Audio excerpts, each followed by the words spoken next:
Istanbul, a name that echoes through history, from the whispers of Neolithic settlements along the Bosphorus to the grandeur of Byzantine Constantinople, the might of the Ottoman Empire, and the vibrant modern metropolis we see today.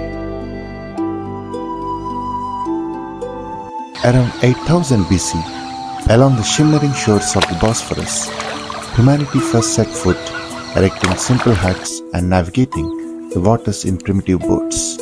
Life was humble, but it marked the beginning of a story that would last an entire millennia.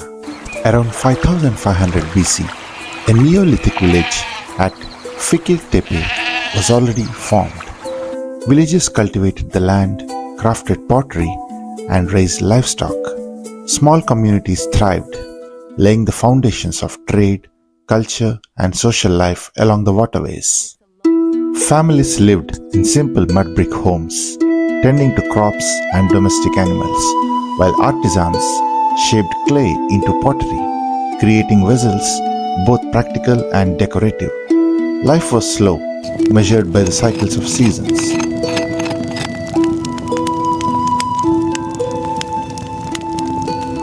Between 4000 and 3000 BC, the shores of Bosphorus began to hum with new energy. Small Chalcolithic settlements appeared on both the European and the Asian banks, signaling the Copper Age, an age of innovation and transformation. There were traces of initial trade. By the 12th century BCE, Thracian shepherds occupied the sloping hills above the inlet. In 667 BCE, guided by an oracle's words, Byzas occupied the area around the Bosphorus region. This led the first stones for the new city, and that is Byzantium. City destined for greatness is now born.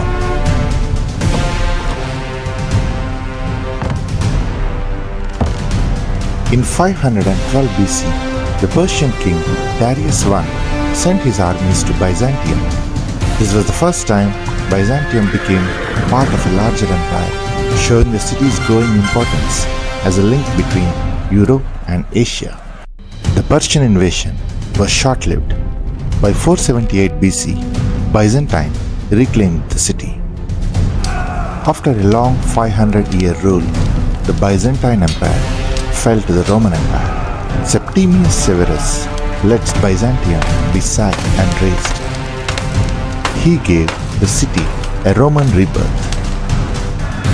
Then in the year 330, Constantine, the great emperor, walks through those rebuilt gates.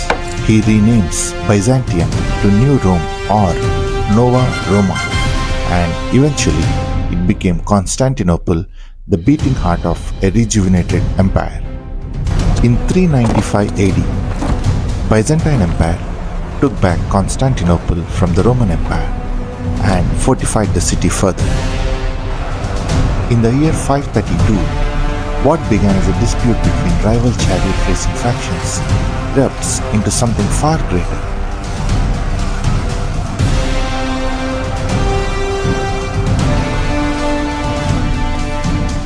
The then Emperor Justinian wavers, but Theodora, his brilliant and unshakable princess, refuses. Strengthened by her courage, Justinian plans a counter-strike and restores the peace in the city.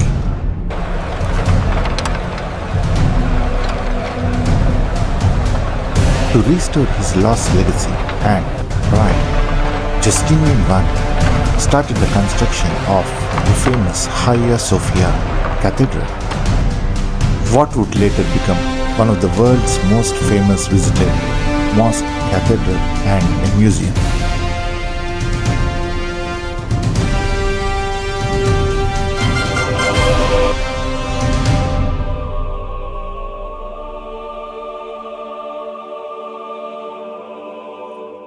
Over the next several centuries, the city and the Byzantine Empire withstood many challenges.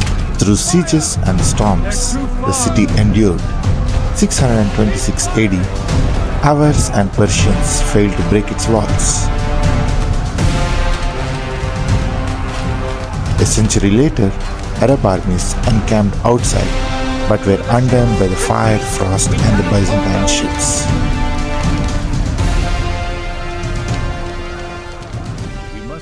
And in 1054, Constantinople stood at the heart of a great religious fracture, as the Christian world split into two, East and the West, Orthodox and Catholic.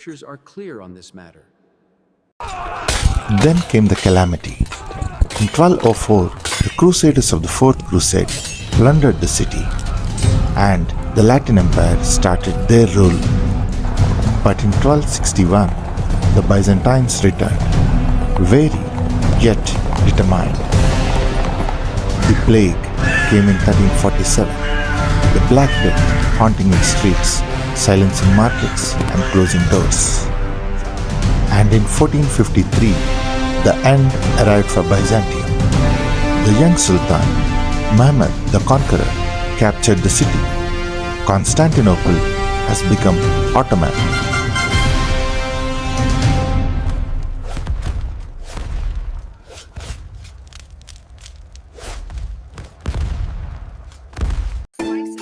Under the Ottoman sultans, the city bloomed.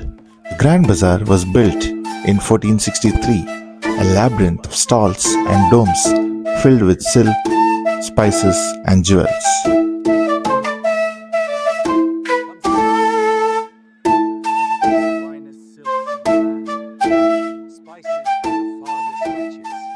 Under Suleiman the Magnificent, master architect Sinan crowned the skyline with mosques and bridges, each more daring than the last.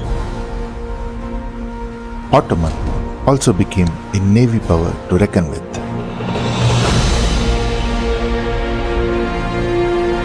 Centuries passed, and with them came shifts of fortune.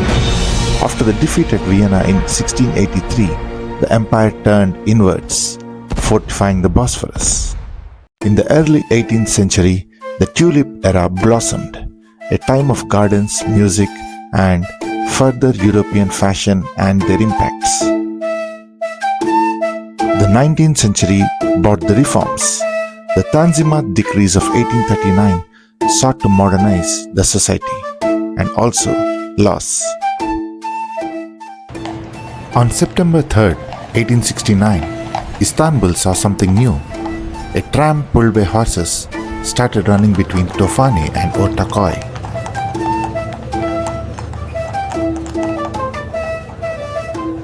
While in 1875, the Galata Bridge linked the two halves of the city, uniting old with new.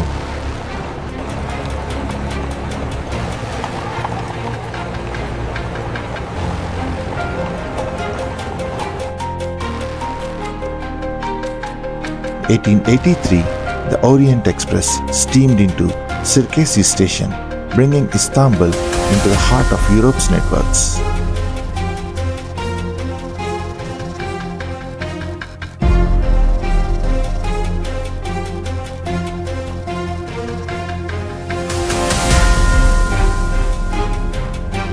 In 1918, the Ottoman Empire was defeated in the First World War by the Allied forces, and for the first time in centuries, Istanbul lay under foreign occupation once again. In 1923, the Ottoman Empire was gone and the Republic of Turkey was born. Ankara became the new capital of Turkey, but Istanbul remained its beating heart. Efendiler, yarın Cumhuriyeti ilan edeceğiz.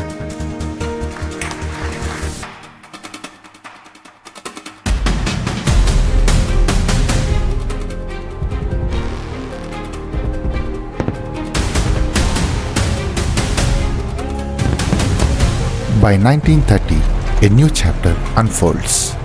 From this year forward, the city is officially called Istanbul. Post offices stamp the new name, street signs change, and trams carry the proud letters Istanbul.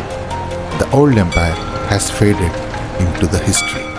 After the experience of the First World War, Turkey remained neutral in the World War II, and Istanbul guarded the straits. acting as a watchtower scanning the seas. Multiculturalism always has its pros and cons. In 1955, violence scarred the Greek community, shattering centuries of coexistence. A new bridge spanned the Bosphorus in 1973, uniting Europe and Asia by road.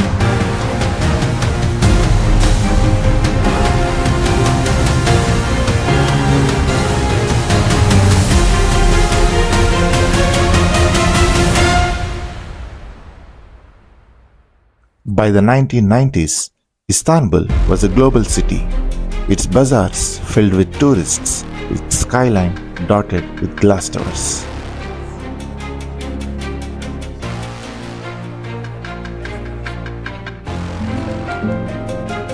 COVID brought the city to its knees. Tourism declined and city came to a halt. But not for too long. In 2023, Istanbul celebrated 100 years of the Republic with fireworks over its domes and bridges. A city eternal forever between two worlds. Istanbul's story is one of survival, power, and transformation. It has survived fires, riots, sieges, earthquakes, wars, and revolutions, and yet it always rose. This is the story of Istanbul. It is a city that remembers yet moves forward. A living museum, a thriving metropolis, and a reminder that history is never still.